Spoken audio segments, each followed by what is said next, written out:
I will start today with a very interesting phenomenon which is known as a beat phenomenon. Suppose you have two simple harmonic motions with the same amplitude but with different frequencies. So we have x1 is A times cosine omega 1t, and you have x2 which is A times omega 2t, and the two are different, same amplitude. If you sum them, x1 plus x2, you get 2a times the cosine of half the sum, omega 1 plus omega 2 divided by 2 times t times the cosine of half the difference. And when you look at this, you have here a frequency which is high compared to this frequency. You can best see that if omega 1 is very close to omega 2, and you could simply replace that by omega, then this is simply saying cosine omega t. And so if you change from the notation of omega in your head to frequency in hertz, which is a lot easier to think of, omega is 2 pi times the frequency f. This is in hertz, and this is in radians per second. Suppose you have an f1, which is 256 hertz, and you have an f2, which is 254 hertz. If you take these numbers now as a working example, then the period of this oscillation is 1/256 of a second, but the period of this oscillation is only 1 second, because it's the difference between the two divided by 2. And so what happens is that if you make a plot of x as a function of time, I will first sketch this very slow term. So this is very slow compared to this one, which is very fast. I will first make a sketch of the very slow one. So this is the slow one. And I will make also a dotted line here to guide my hand when I'm going to make the plot. So what you're going to see now is that the fast term goes shh, and the slow one goes like this. And the net result is this. This is the fast one, the fast one. And so you see right here is when the slow one is 0. So the slow one kills the amplitude. You can think of this as an amplitude modulation, that the A is multiplied by that cosine function. We define, that is just a matter of definition, we define this as the beat period, when the two are in phase, and here they are again in phase. The two are here 180 degrees out of phase. We define this as the beat period. For the working example that we have on the blackboard there, the 256 hertz and the 254 hertz, from here to here would be 1 second. That's the time for the slow one to go 360 degrees, and so the beat period would in that case be half a second. So if you want to see in your head what is happening, then if one oscillation is like this, then when they are in phase, each one has an amplitude A. When they are in phase, you get 2A. But when they are out of phase, you have to add this, 180 degrees out of phase, then the net result is 0. And that's the case here, and that's the case there, and that's the case there. And this is known in the literature as a beat phenomenon. And the frequency of the beat, so f beat, is then defined as delta f. In our case, 2 hertz. Indeed, you see that the beat period is half a second. a very nice way to demonstrate this is to make you listen to it. I have here a tuning fork of 256 Hertz. And I have another one, which is also 256 Hertz. But I can change this one by putting a little weight on there. So I can make the frequency a little lower. I'll put a weight here, and I will simultaneously make you listen to them. And if somehow I manage to give them the same amplitude, your eardrum will reach this signal, which is a 256. And then there comes a time that you hear nothing. That means sound plus sound makes silence. An interesting concept called interference.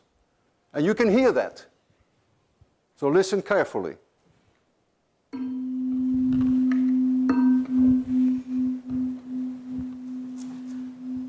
That's the beat. If I make the frequency different larger, the beats come faster. Can all of you hear this? Also in the back? So now I will make the offset larger.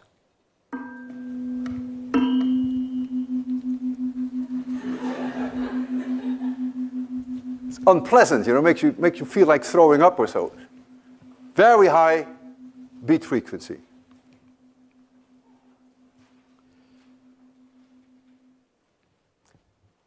If the amplitudes of the two are not the same, then you don't have to be a rocket scientist to anticipate what will happen. You just never get a zero here.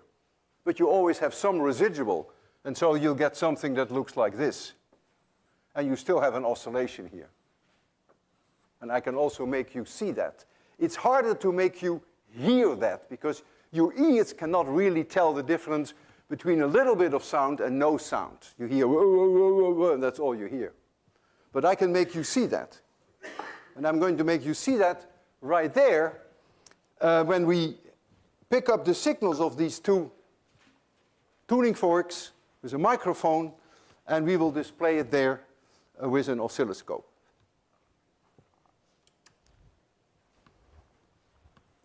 So you will hear it and you will see it at the same time.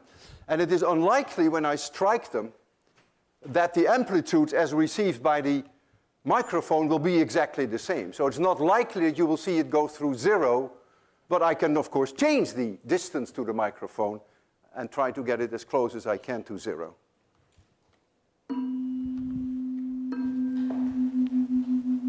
Not bad. Now it's close to zero. I'll do it once more.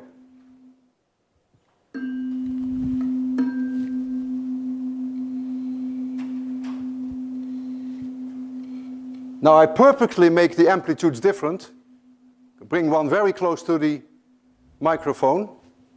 This is what you saw there on the board.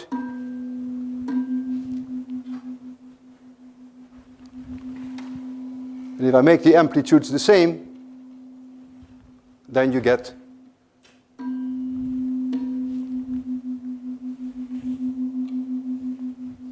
the zero back.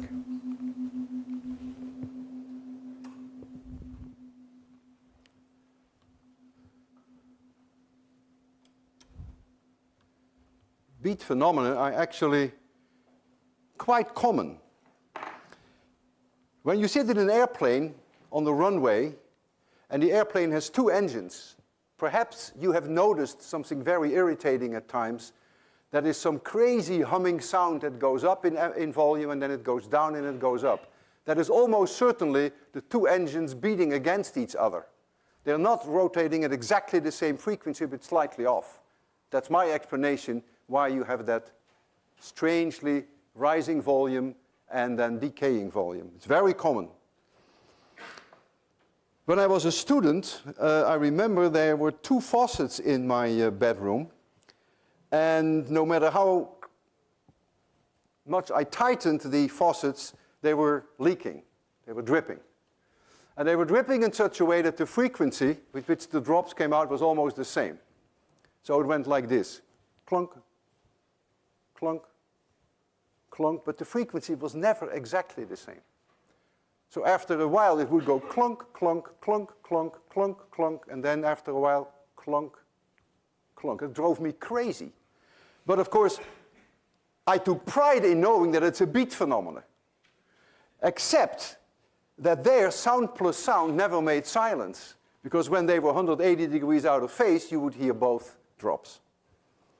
Irritating, but that's the way it is. Another example of beat phenomenon whereby two oscillators very closely the same period, given enough time, they go out of phase, and then they go back into phase.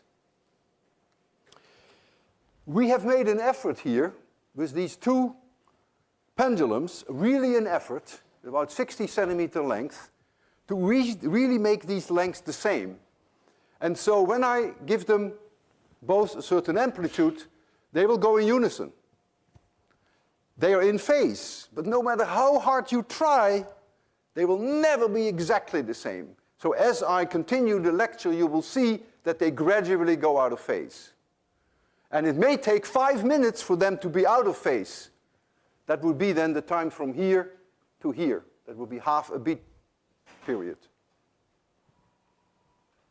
So I'll show you that, and I'm not going to wait for them to be 180 degrees out of phase, because that can take a long time since the periods are so closely the same. If you look at them now, you would say, boy, are they in unison? And keep an eye on it, and you will see a few minutes from now, they will no longer be exactly in phase. When you think of a conductor for an orchestra, what the conductor is really doing, he is making sure that all the instruments stay in phase. He's really a phase locker. He's a phase keeper. If he didn't do that, then each person would play at its own pace, then of course you would end up with chaos. So now perhaps you know where the expression comes from, keep the faith. Now I go to the heart of this lecture. And the heart of this lecture is damping. You see it's already out of phase a little. Not completely out of phase, but they're no longer. Just keep an eye on them. You'll see that it will grow. At the heart of this lecture is damping. When we have a spring or we have a pendulum and we let it oscillate, we all know that the oscillation will come to a halt. That means there is friction or there is air drag, and it will ultimately die out and it will stop, just like these will stop. The frictional force always opposes velocity. And the frictional force, in its most general form, as a vector, is minus C1 times V, whereby C1 is a positive number. So you see that it opposes the velocity, minus C2 times V squared, and I put here the unit vector V to remind you that it's opposing the velocity.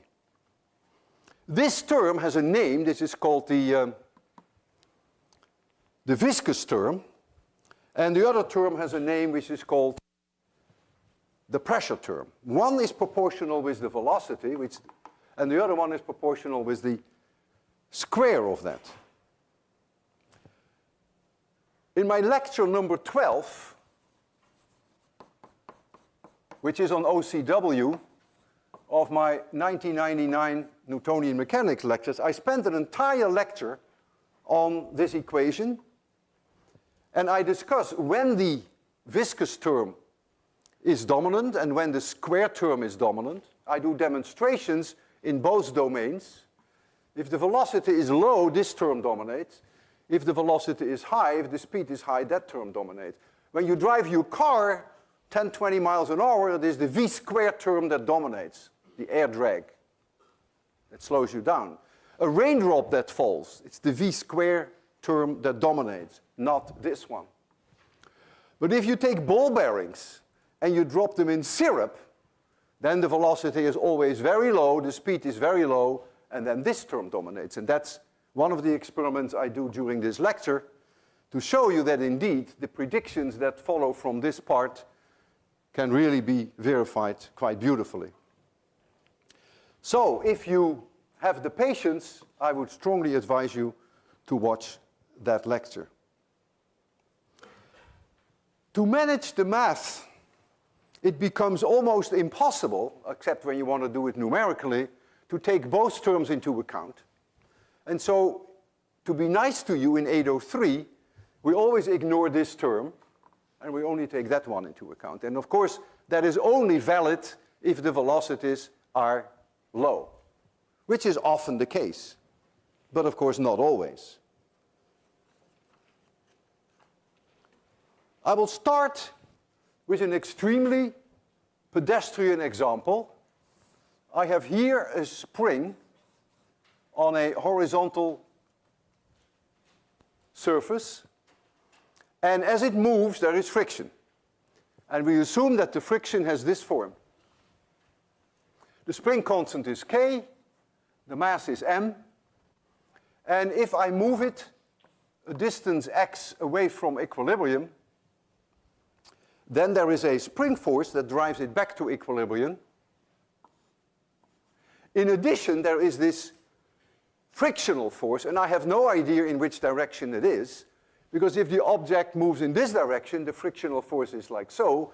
If the object at this moment moves in this direction, then the frictional force is so. So I cannot put it in there. I have to know the velocity in order to put in the frictional force, so I won't do that.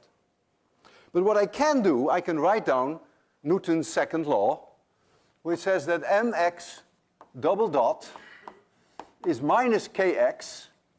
That is this force. When x is positive, the force is in the negative direction, so the minus sign takes into account that we're dealing with vectors. And then we have minus this term. Now, when we deal with 803, we will call this C1 just B. That's a tradition. We don't call it C1, we call it B. In other words, we have minus B times x dot. X dot is a vector, it's a velocity, and if the velocity is positive, then the force is in this direction. If the velocity is negative, then the frictional force is in that direction. So that now is the differential equation that we have to solve. I will introduce some shorthand notations that K over M is omega 0 squared. Remember, that is the angular frequency of a spring oscillating in the absence of any friction. We've seen that last time. And I will also introduce a symbol B over M equals gamma. That's also a tradition. Gamma has the same units as omega, seconds to the power minus 1. And so if I rewrite this differential equation, then I get x double dot plus gamma times x dot plus omega 0 squared times x equals 0. And you see now our task ahead of us to solve this differential equation. What is x as a function of time?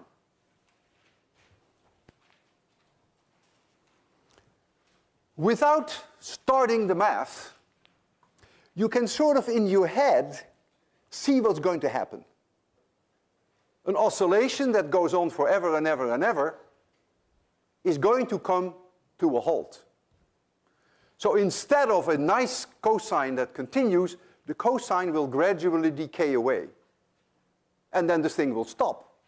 I take a spring, I offset it, starts to oscillate, and it comes to a halt. So the amplitude must die out, must decay. That's a prediction. Now let me try your intuition.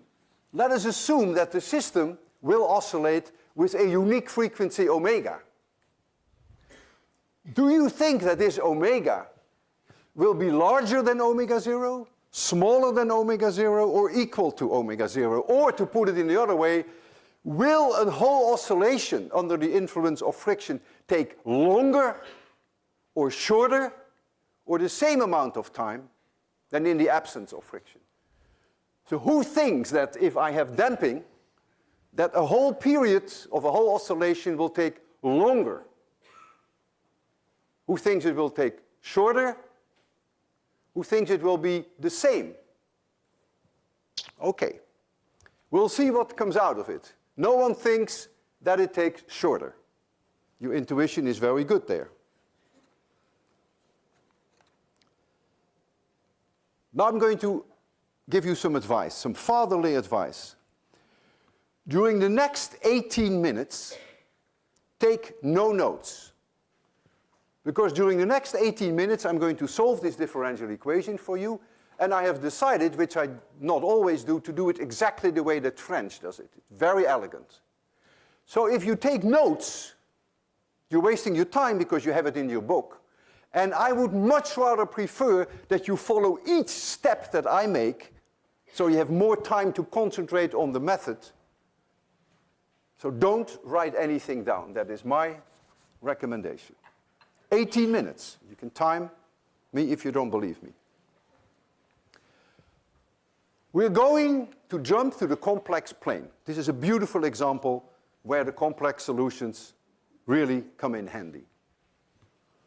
And so I'm going to change this equation to z, which is now a complex notation. Z double dot plus gamma z dot plus omega 0 squared times z equals 0. And then z, my trial function, is some amplitude a times e to the power j p t plus alpha. Now clearly this has the smell of an amplitude, and this here has the smell of a frequency. Anything e to the power j pt has the smell of a frequency. But you will see that you're in for a surprise, what happens with this p. Once we have found a proper solution to z, we take the real part and we are in business. Then we go back to x. I'm going to take the second derivative of this equation. So out comes, jp comes out twice, so that is j squared times p squared. And so I'm going to see now minus p squared. That is the second derivative of this function, and the z comes later. Then I have plus gamma, and then what pops out is jp, because it's only the first derivative. jp. You have to be very careful that you can distinguish your j's from your gammas. And then you get plus omega 0 squared, and the whole thing times z, and that now must be equal to 0. Well, if you have an equation like this, you may think it's one equation, but it really is two equations. Because if something like this has to be 0, and of course z is 0, is not an acceptable solution, because that's the oscillation. If you have an equation like this, which has a real part, and it has an imaginary part, then both must independently be 0. Obvious reasons. These are apples, and these are oranges, and 5 apples minus 5 oranges is never 0 oranges, is never 0 apples. You cannot subtract apples from coconuts. So this has to be 0, and this has to be 0. Now, if you make gamma 0, you have no problem. There is no damping, so that's ridiculous. If you make p 0, then you no longer have any oscillation going on, because you smell that pt, that's going to be the oscillatory thing. So that's also unacceptable. And so this won't work. Therefore, p itself must be complex. And so we're going one step further now, and we're going to say the only way that we could make this work is if we say p equals n plus js, whereby n and s then, let's hope, are real. So let's first calculate what p squared is. So we go slowly, so we don't get into trouble with the algebra. So p squared is n squared plus this one squared, but j squared is minus 1, So that is minus s squared plus 2n times j times s. So now I can go back to this form and have minus p squared. So I get minus n squared, that is this minus p squared, plus s squared, minus 2n j times s. So I'm done here. Now I get gamma jp plus gamma times j. And now I have to multiply that by p, which is n, plus gamma times j times js. And then I have plus omega 0 squared, and this now has to be 0. I have here j square. J square is minus 1. So I can erase this and replace it by minus gamma s. You cannot do that. That's the price you pay if you didn't take my advice not to take any notes. So this is minus gamma s. And now, this has to be 0. That means the apples must add up to 0. These are the apples. And the oranges have to be 0. This is an orange, this is an orange, this is an orange, and this is an orange.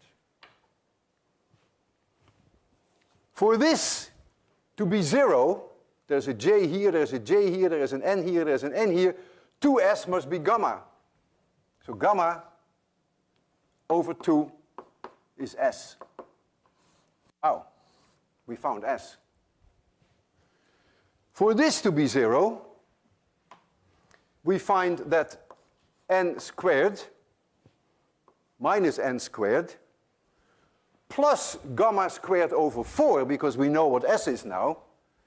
So plus gamma squared over 4 minus gamma over 2 times minus gamma times s, which is minus gamma squared over 2, minus gamma squared over 2 plus omega 0 squared equals 0. And that means that n squared is omega 0 squared minus gamma squared over 4. So we also have n. So we now have n, and we have s. And so now I can go back to my trial function, and I can substitute the values that we have found in that complex function. So we get z equals a times e to the power j. And now we have to put in pt plus alpha. But p is n plus js. So nt plus jst plus alpha. Yeah, I go slowly, I don't skip too many steps. But I know that s is gamma over 2. But I know that j square is minus 1. So therefore, this part here and this part here can be brought out. So we get a times e to the minus gamma over 2 times t. Here you have the t, the j square makes it a minus, and s is gamma over 2. And then I get e to the power j times nt plus alpha. The first thing that you see here, which is amazing, this term here is an exponential decay in time. There's nothing oscillatory about it. It means that this A, which is the original amplitude, is gradually dying out with a decay time, tau, which is 2 divided by gamma. And remember, gamma has units second minus 1, so this really has units time. So this one is going to be responsible for that decay that we discussed earlier. What is this now? E to the power jnt. Well, n is obviously a frequency. This is the striking example in the complex plane of a rotating vector, and the angular frequency is n, but we know what n is. And so this n really is nothing but omega squared. N squared is really omega squared. And so I can replace this n now by whatever you have here. And so if I write this now a e minus gamma over 2, I can write down now j omega t plus alpha, and I know exactly now what that omega is. That is the square root of this number. And so therefore omega squared is omega 0 squared minus gamma squared over 4. So those of you in the audience who intuitively sense that the frequency would go down because of the friction, they were right. See, omega is lower than omega 0. Now, of course, if gamma is very low, the two could be close together. Depends on gamma, that's obvious. If you have a lot of friction, then omega will be a lot less than omega 0. If you have very little friction, well, then they will be very closely the same. And so we can now write down in all its glory the real part of this function, which then becomes x equals some amplitude a times e to the minus gamma over 2 times t times e to the minus j times omega t plus alpha. Look what I did. I have an equation in the complex plane. That's perfectly okay. And then I went back to the real world, going from z, the complex plane, to the real part of z. And what did I write down? This is fine. But then I wrote down e to the power minus j omega t plus alpha.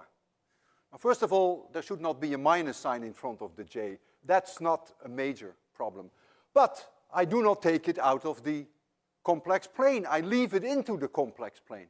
So clearly what I should have written, which is what I will do now, x equals a times e to the minus gamma over 2 times t times the cosine of omega t plus alpha. Now we are in the real world.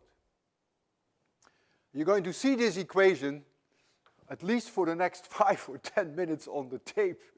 It is a thorn in my side, but there is nothing I can do about it. You just have to live with it and think of it as being this.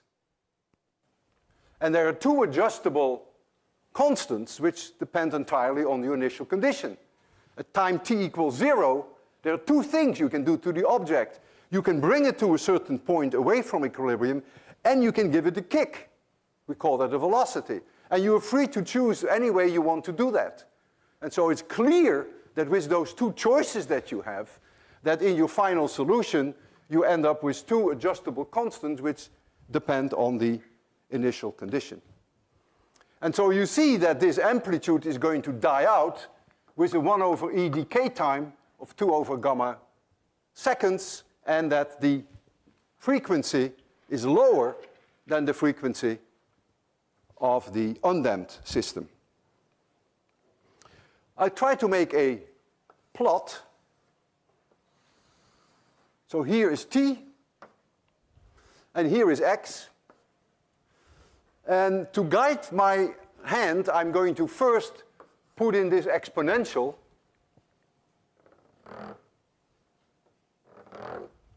And now I'm going to put in that oscillatory term here, whereby the frequency is uniquely determined. Omega is uniquely determined.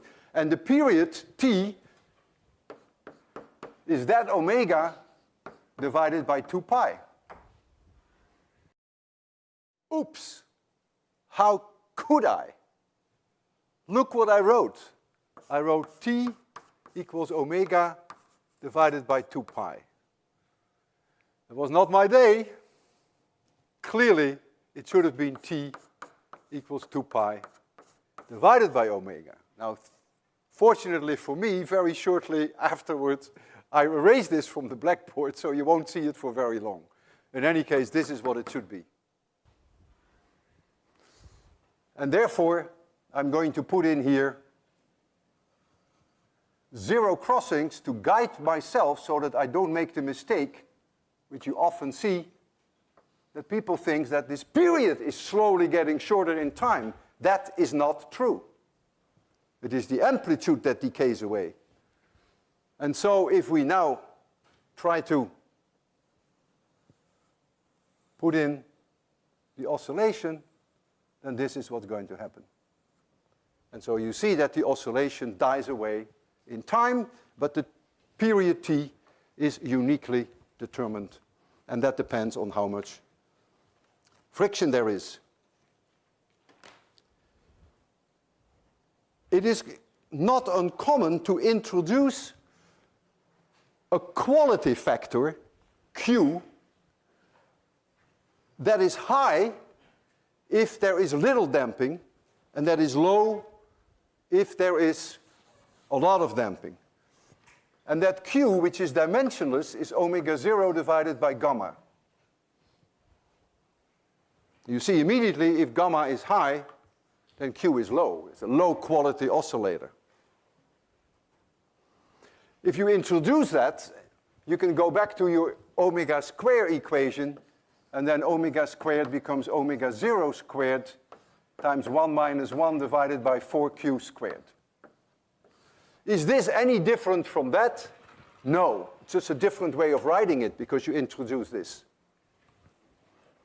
What it tells you is that if Q is about 10, and I bet you the Q's are much higher for these pendulums, then you have here 1 divided by 400, that is 1/4%, but since omega is the square root of that, it's only 1/8%. So for Q of 10, omega is only 1/8% lower than omega 0. Even if you make the Q as low as 2, the frequencies are only off by about 3.2%.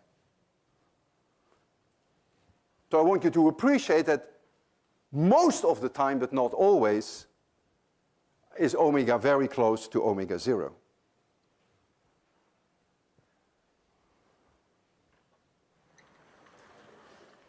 We can look at the decay in a different way. We cannot do that here. I will do that here on the center board because we don't need that anymore. Instead of saying I have to wait 2 over gamma seconds for the amplitude to go down by a factor of E, I can ask myself, how many oscillations do I have to wait for the amplitude to go down by a factor E? How many oscillations? Well, n oscillations would take this long, T being the period of one oscillation. But for reasonable values of Q, T and T0 are the same, like omega and omega 0 are closely the same. So I can write for this that this is approximately n times T0, so that's approximately n times 2 pi divided by omega 0. I can now substitute this time in this T and only concentrate on that decay portion, that early part. So what I find then that A, after n oscillations, is A times e to the minus gamma over 2t, e to the minus gamma over 2, times this time after n oscillations, n divided by 2 pi divided by omega 0. And you lose a 2, but omega 0 divided by gamma is Q, and so now you have it in a form which is minus n times pi over q. Now, is this any different from what we had before? No. Here we say I have to wait 2 over gamma seconds for the amplitude to go down by a factor of e. Here we say if n is q divided by pi, then the amplitude goes down by 1 over e. So in one case, I ask myself, how many seconds do I have to wait? In the other case, I ask myself, how many oscillations do I have to wait? And so if q is 10, it tells you that you have to wait about 3 oscillations, roughly, for the amplitude to go down by a factor of e. And if q is 100, you have to wait more like 32 oscillations for the amplitude to go down by a factor of e. 18 minutes are up. So now you can start taking notes again. I have here 2 pendulums, and the pendulums have about the same length, and the objects have about the same radius. That means the b, which is this coefficient in front of the velocity, is about the same. But gamma is not the same, because if they have the same b, but if the mass of the 2 objects is very different, this is styrofoam and this is a billiard ball, there's a huge difference in gamma. And since the period of the 2 pendulums is very closely the same, they have the same length, you see that the q of the 2 systems must be very different. Because if b is the same, m is very much higher by the billiard ball, then the gamma is much lower, and therefore the q of this system is way higher than the q of this system. In fact, if I wanted to wait how many oscillations it would take for that amplitude to go down by a factor of e, I may have to wait 5 or 10 minutes. So I will not attempt that, but I will attempt that to measure q with this pendulum. If I bring this here, the separation from equilibrium is 27 centimeters. And by the time that it has decayed to this, it's 10 centimeters. So that's about a factor of e. And I want the students in the audience who are sitting here, who can really see it head on, I want them to say, stop, scream the word stop, when the 27 has decayed to 10. And in the meantime, we count the number of oscillations. So we have then counted the number of oscillations, and therefore, we know what q is because we multiply the number of oscillations by pi. So we have measured q. We could also have done it through a time measurement, but I prefer to do it this way. Now you guys over there, keep your mouth shut because there's no way you can see it, right? You just can't. You have a projection effect which is awful. So I only want to hear from you. So you ready for that? Count and say stop. Not all of you may say stop at the same moment. Some of you may say stop after 10 oscillations. Others may say stop after 11 oscillations. That's fine. That is part of the uncertainty in a measurement. Ready? 27. There we go. 1, 2. You see the decay already. 3, 4, 5, 6, 7, 8, 9, 10. My goodness, are you guys crazy? You're paying a lot of tuition and you can't even pay attention to a demonstration. But at 9, I think it was already at 10. When it is here, then it is 10. I'll give you a second chance. You have to scream, stop.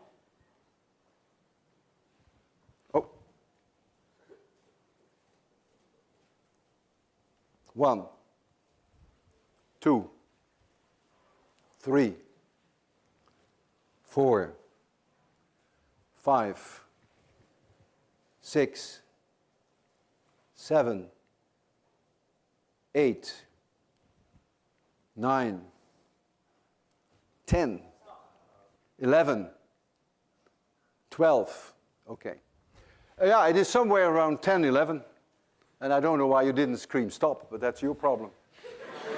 So n is about 11, maybe plus or minus 1, 10% uncertainty. And so q then is about pi times higher. It's a crude measurement, but very roughly you would get then times 11, you get about 35.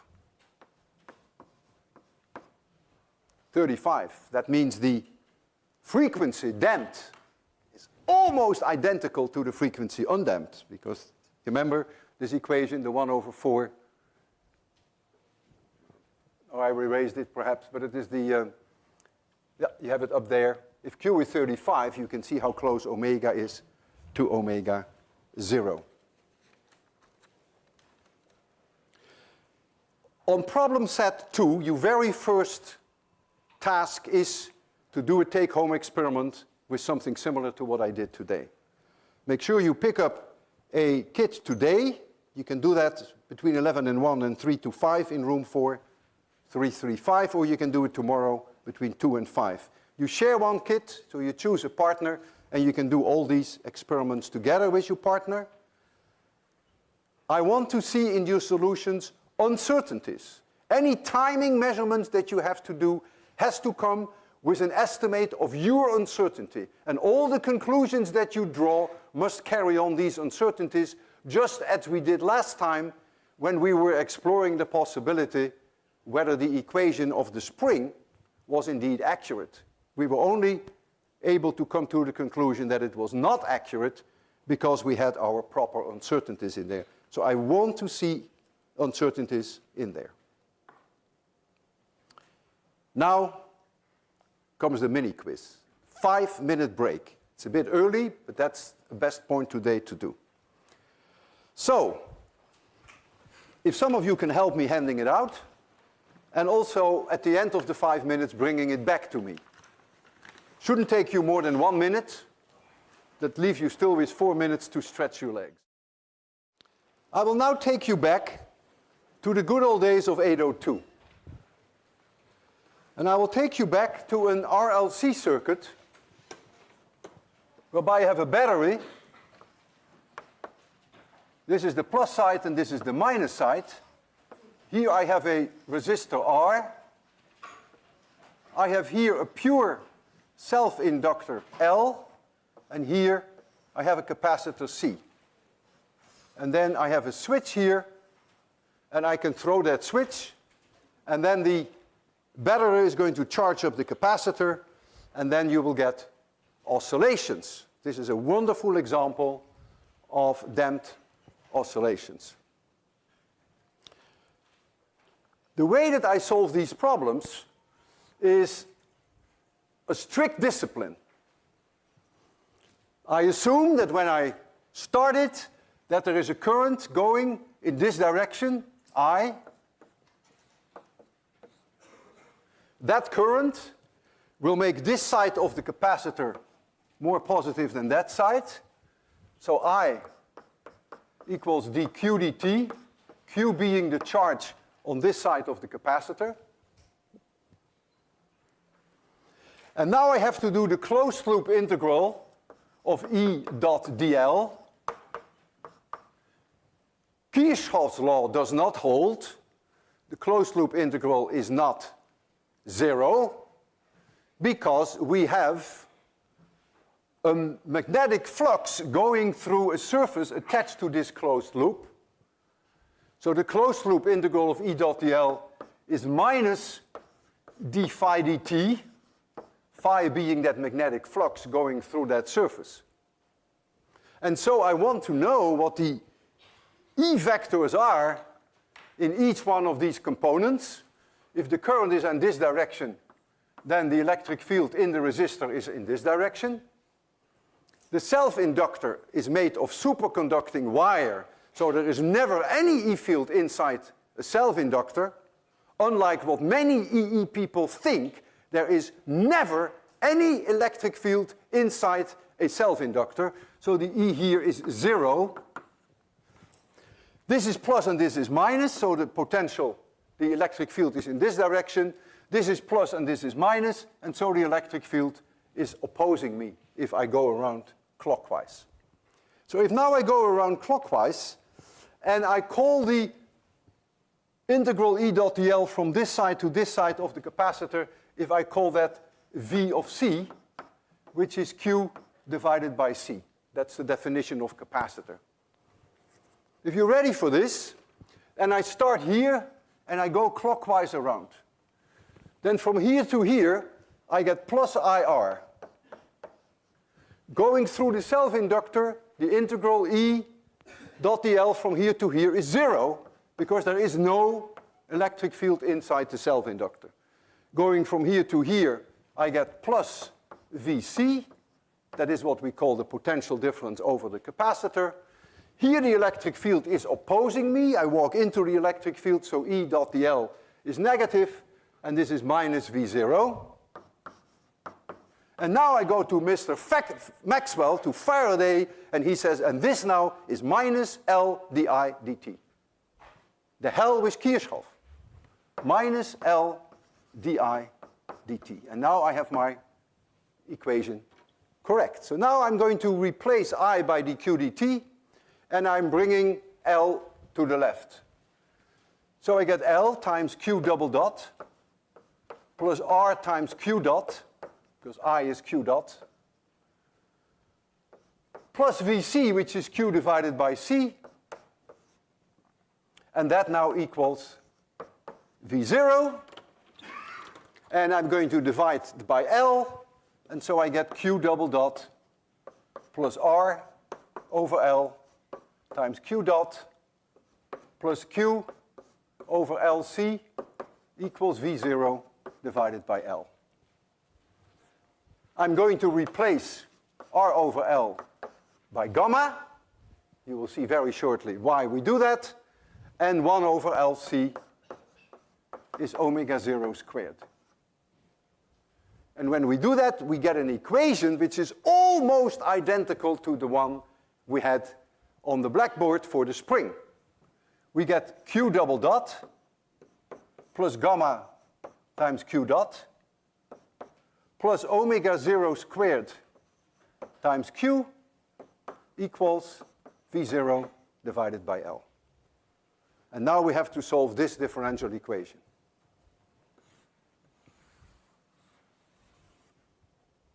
You recognize that gamma is the damping. R over L has the same function as the damping had in the case of the spring. In the case of the spring, it was B over M. Here it is R over L. The larger R is, the more heat dissipation there is. Heat dissipation goes in terms of I square R, and clearly that means you take energy out of the system, so that means there is damping. And this is then the natural frequency of the RLC circuit if there is no R. If there is only an L and a C, this is the square of the frequency. If only this were a 0, then I know the solution, because we had it on the board there. We still have the complex notation there. Then Q would be some Q1, for which we have an A there, times e to the minus gamma over 2 times t, and gamma is this value, times the cosine of omega t plus alpha, and omega squared is omega 0 squared minus gamma squared over 4. That would be the solution if this were a 0. Now it's not a 0. So you can take 1803 and try to solve it if it's not 0. Or you can think like a physicist and say, I don't need 1803. What is the difference between this differential equation and the one before with the spring that we had a 0 here? In the case of the 0, it means that the oscillation would end up at x equals 0. Whereas here, the oscillation in the charge will end up, if we wait long enough, with a fully charged capacitor. Because when the oscillation has died out, the capacitor has been fully charged. And so clearly, if you add here this charge on that capacitor, then you must be okay. That must take into account that it is not zero. And this Qmax then, Qmax, is simply V0 times C, which means the capacitor is fully charged. So do it your 1803 way, or do it with brains, and then you will immediately agree to this solution to the differential equation. So you see here the decay, you see the oscillation, and then when you end up, you must end up there with a fully charged capacitor. You now have to solve, depending upon the initial conditions, for alpha, and you have to solve for Q1. So that means you have to know your initial conditions. And the initial conditions of this problem, for instance, would be that at t equals 0, when I throw the switch, that there is no charge on the capacitor. That is one way I could do it. And there is no current flowing. That could be my initial condition. Not the only one possible, but that is a possible initial condition. And now I will leave you with a little bit of work. First of all, you substitute in this equation Q equals 0 when t is 0. So you still have Q1 and you still have the cosine of alpha. Then you have to take the derivative of this equation, which gives you the current, and then you have to make that 0. Now you get two terms when you do the derivative, so be careful. You get the derivative of this one times this, and the derivative of this one times this. So you have to do it slowly. When you do that, you will find that Q1 equals minus Qmax divided by the cosine of alpha. And you'll find that the tangent of alpha equals minus gamma over 2 omega. I don't have a very good feeling for these numbers, but what I do have a good feeling for is that I know when Q, say, is larger or equal to 5, then I know that omega is very close to omega 0. Extremely close. So that means I can write for this minus gamma divided by 2 omega 0, which is minus 1 over 2q. And if q is 5 or larger, my goodness, this is 1/10. If we forget the minus sign now. So that means that phi is only something like 5.7 degrees with a minus sign.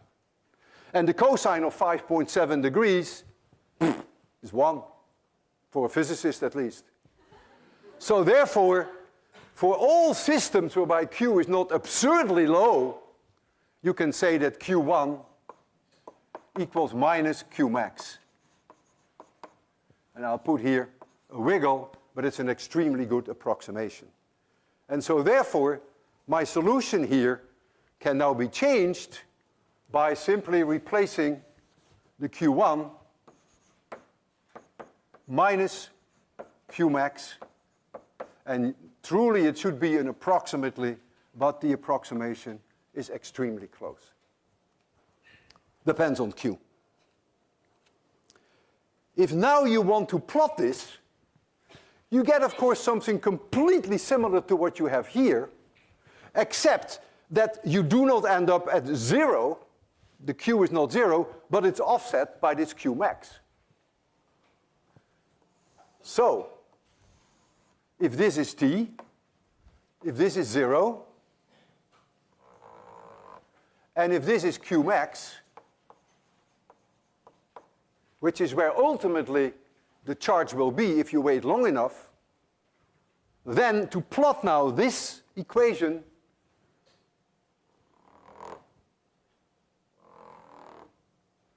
will then give me a curve like this. Be very careful, the period is uniquely determined. The period does not change. That's determined by that omega. 2 pi divided by this omega is the period. And so you're going to get, you start with Q0.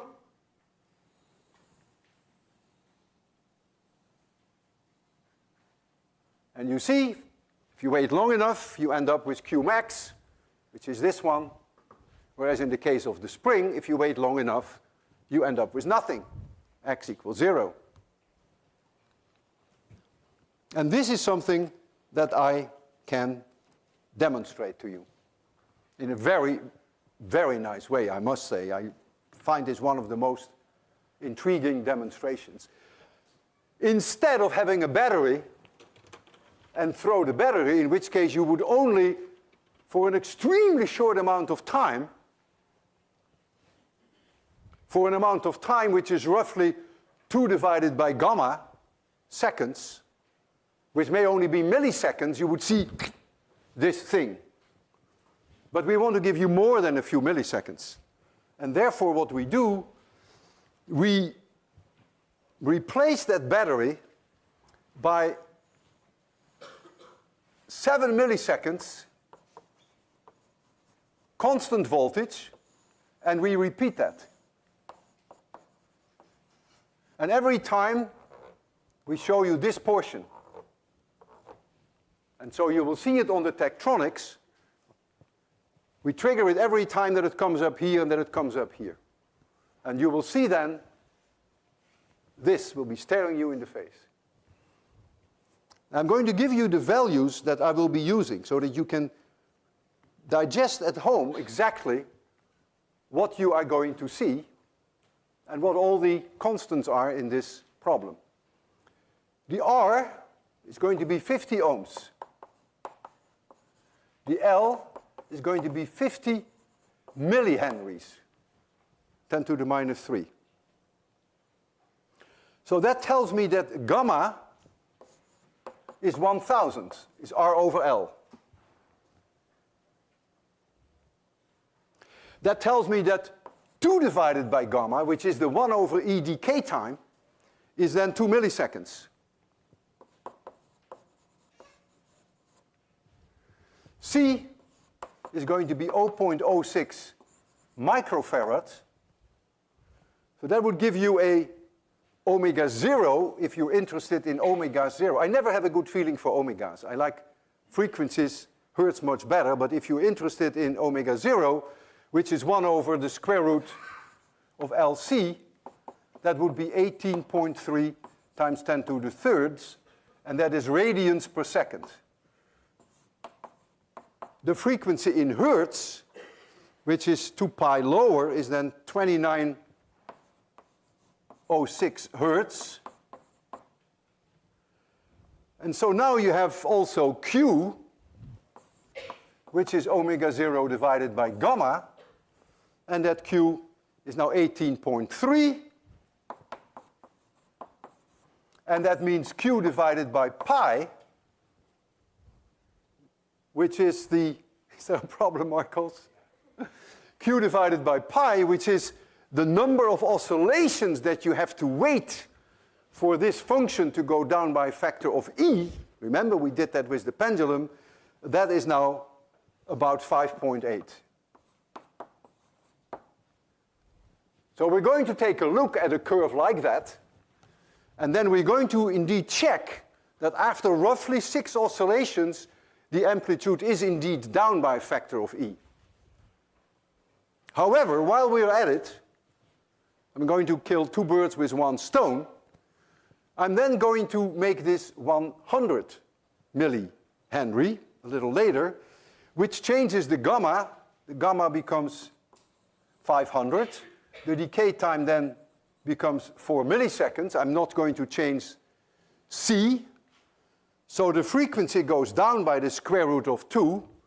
That becomes 2055. And now the Q also changes. The Q goes up by a factor square root of 2, becomes 25.8. And now you have to wait about 8.2 oscillations for the amplitude to go down by a factor of E. And that's what I want to show you now. I have to choose my channel, unless Marcos already did that for me.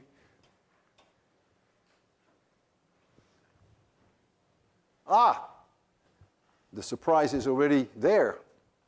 So you see now here the oscillations with about 2900 hertz. This is the location where the capacitor is fully charged, that is that Q max. And Q0 is right here at the left side at the bottom. That is where Q is 0. And let's now count the 5.8 oscillations, roughly 6. 1, 2, 3, 4, 5, 6. And if you look now at this amplitude, after 6 oscillations, and you compare that with this, you can very easily see that it is roughly a factor of 2.7. So that works exactly as predicted. And you see this beautiful exponential decay. If now I change the self-inductance to 100 millihenries, then the frequency goes down from here 2906 to 2055. The Q goes up, and now you have to wait 8 oscillations. So Q is 0 is on the left side of the bottom. This is again fully charged, Q max. And now we go 1, 2, 3, 4, 5, 6, 7, 8. And the amplitude now is roughly the same what it was before when we had 6 oscillations. So you see that this works like a charm if you do it with an LRC circuit. Really quite remarkable. It's a dying oscillation, and the damping is the result of the resistor, which is dissipating energy. If you want sleepless nights, which is healthy occasionally, you may want to try to find for yourself a convincing reason why the L also comes in the damping. L can never dissipate any energy, only the R can. Why is it that the gamma is R over L? I'll be very honest with you, when I searched for one, it took me 10 minutes to come up with the right answer. At first you say, this is weird, but if you give it a little bit more thought, and if you got a B plus or higher for 802, you can do it.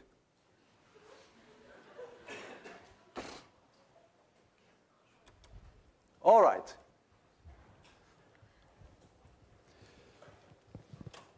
All this is very nice and dandy, but what now happens if gamma squared over 4 is larger than omega 0 squared?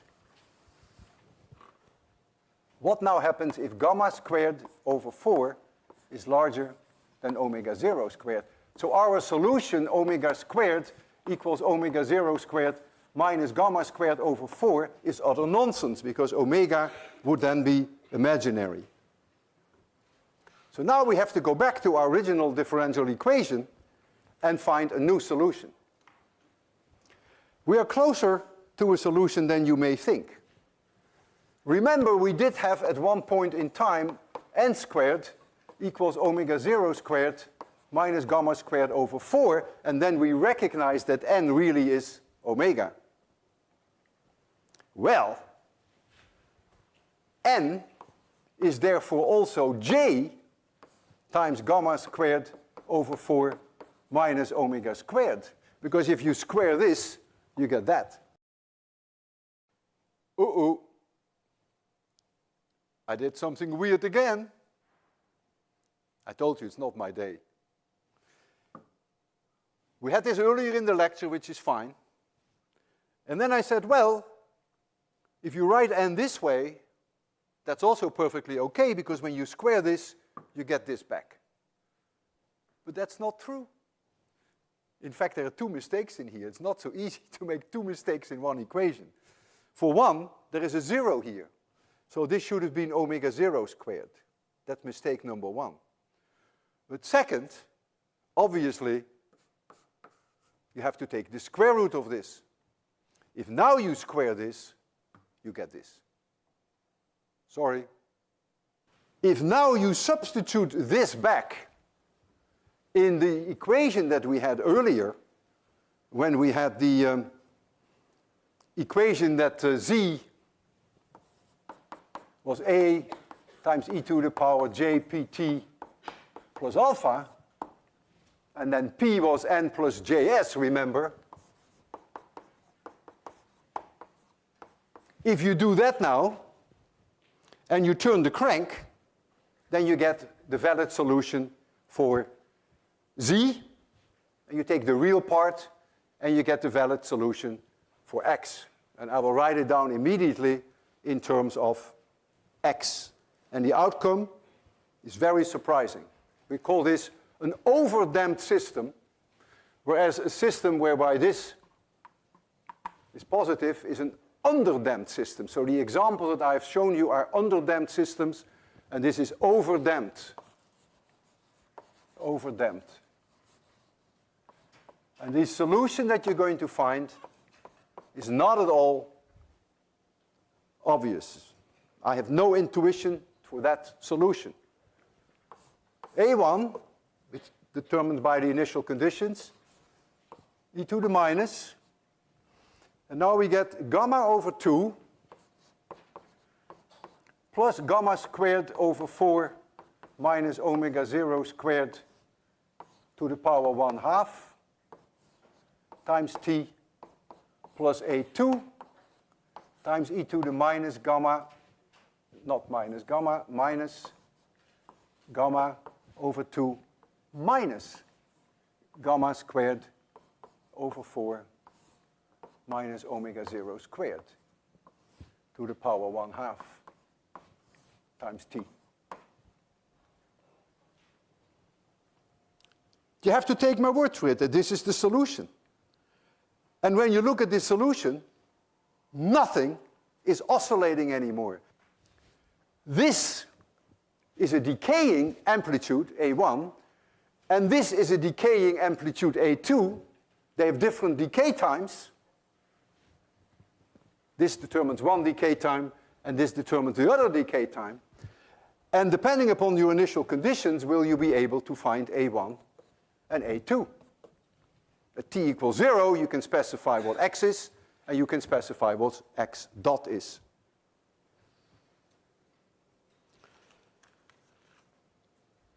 No oscillations. That means I can make some guess of what the response will be.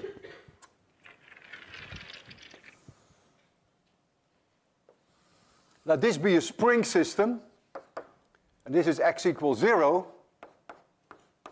And I offset the spring to a position x0, and I let it go with 0 speed.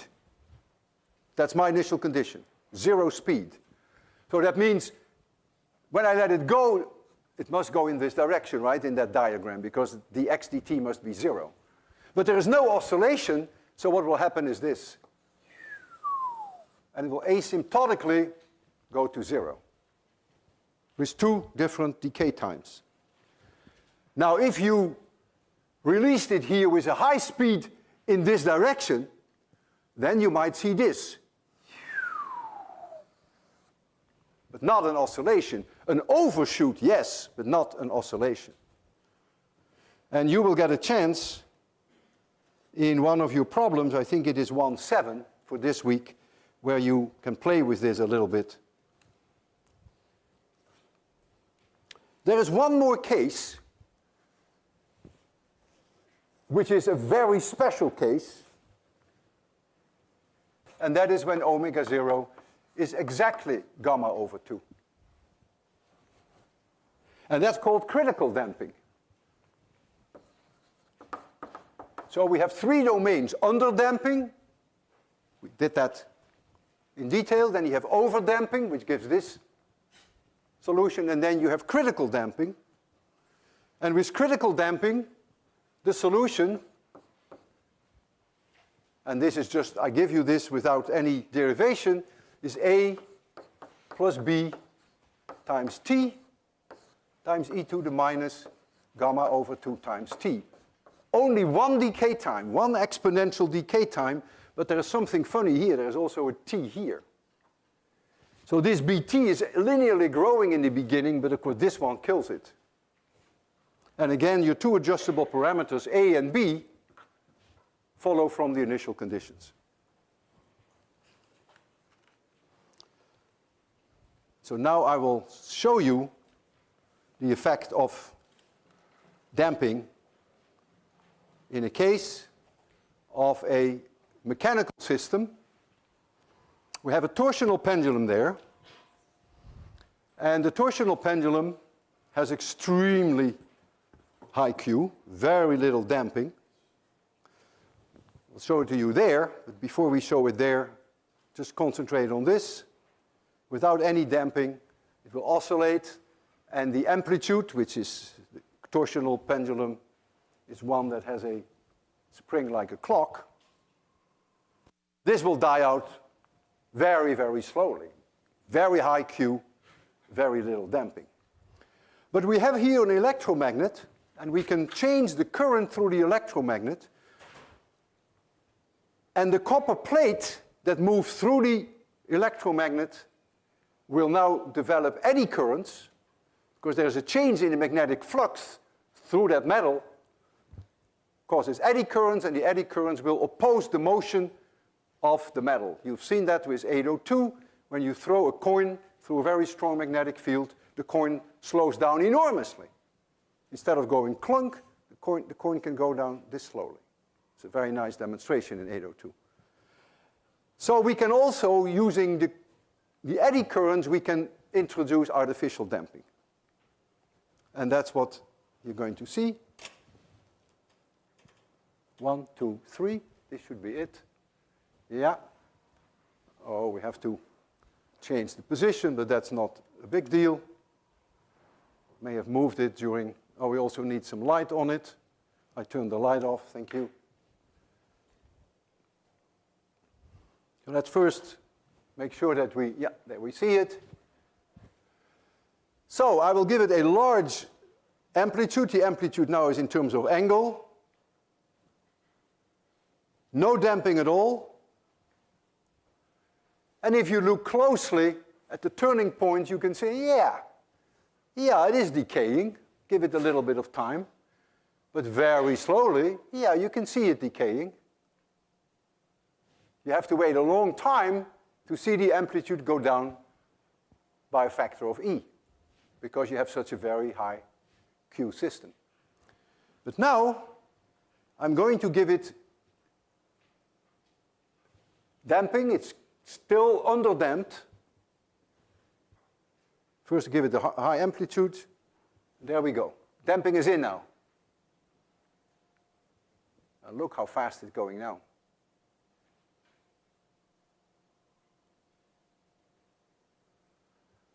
With this system, I cannot show you an example of overdamping.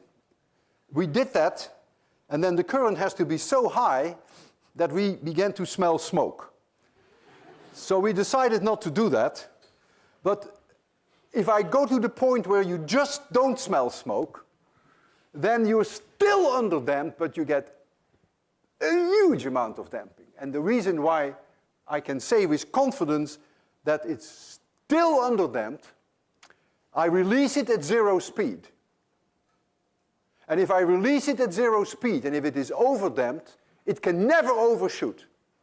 And yet you will see that there is a minute overshoot. So it is still underdamped, but it's getting very close to being critically damped. And so I will jack this up to the maximum possible.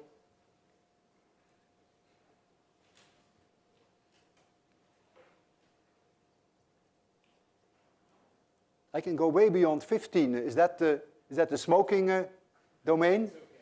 It's okay. We don't go to the smoking domain, right? So I will first put in the damping, and then I will offset it and let it go. Damping is in now. I will offset it and let it go. 3, 2, 1, 0. You see the overshoot?